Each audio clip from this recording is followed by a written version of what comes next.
10 seconds. That's all it took for one front office decision to blow up an entire fanbase's summer. The Las Vegas Raiders just made a call that nobody saw coming, and it could completely change the direction of this franchise before a single preseason snap is played. Stick around, because by the end of this video you'll know exactly who's on the trade block, who's fighting for their job, and who might be walking into the biggest test of their career. Before we get into it, smash that subscribe button if you want the fastest NFL updates on the planet. Chapter 1. The front office gets ruthless. Training camp always brings excitement, but this year it's bringing something else too. Pressure. Real, heavy pressure on players who thought their roster spots were safe.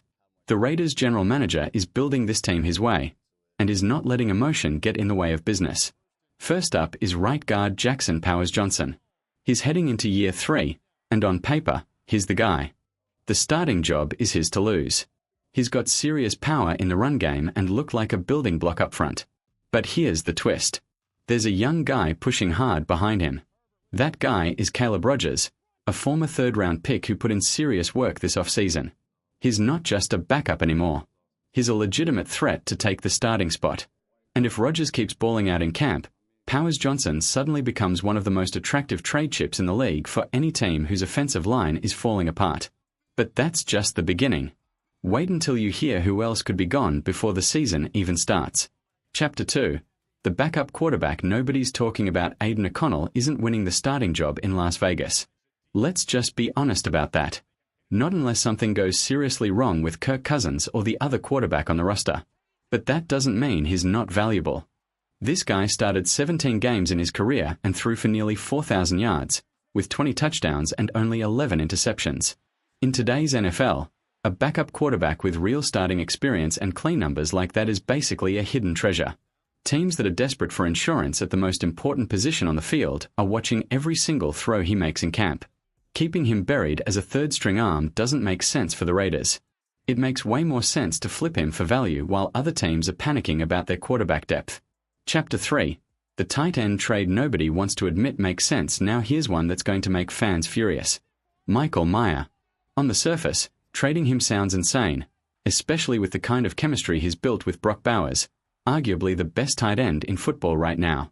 But football is a business, and sometimes talent gets buried behind talent. Mayer has the tools to be a top 10 tight end somewhere.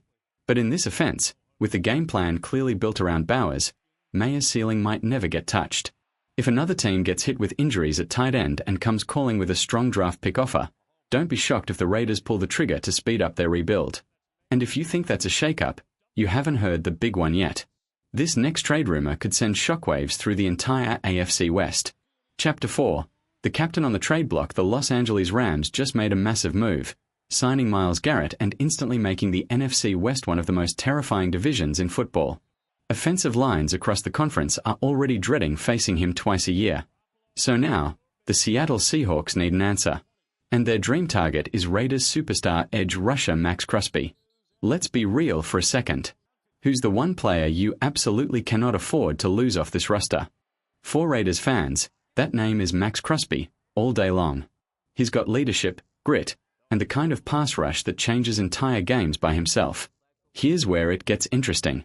The Baltimore Ravens reportedly walked away from a trade deal for Crosby because of concerns about his surgically repaired knee. When a team backs out of a deal involving 2 first-round picks over health concerns, the whole trade market takes notice, and suddenly everybody starts recalculating what Crosby is actually worth. That's exactly the opening Seattle's front office is looking to exploit. This is a front office known for aggressive, blockbuster trades in the past, and losing a key pass rusher to the Cincinnati Bengals left a massive hole in their run defense. Their current depth just doesn't have the same game-wrecking ability that Crosby brings. The rumored trade package floating around is a first-round pick plus a proven veteran safety. For a Raiders team still figuring out its identity, adding a talented, 28-year-old safety would be a nice boost while stockpiling more draft capital for the future. Time for our comment challenge.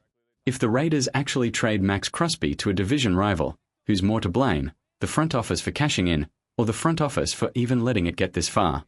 Drop your answer below.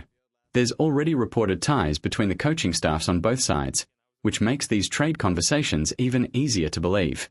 And Crosby himself has said his recovery is ahead of schedule.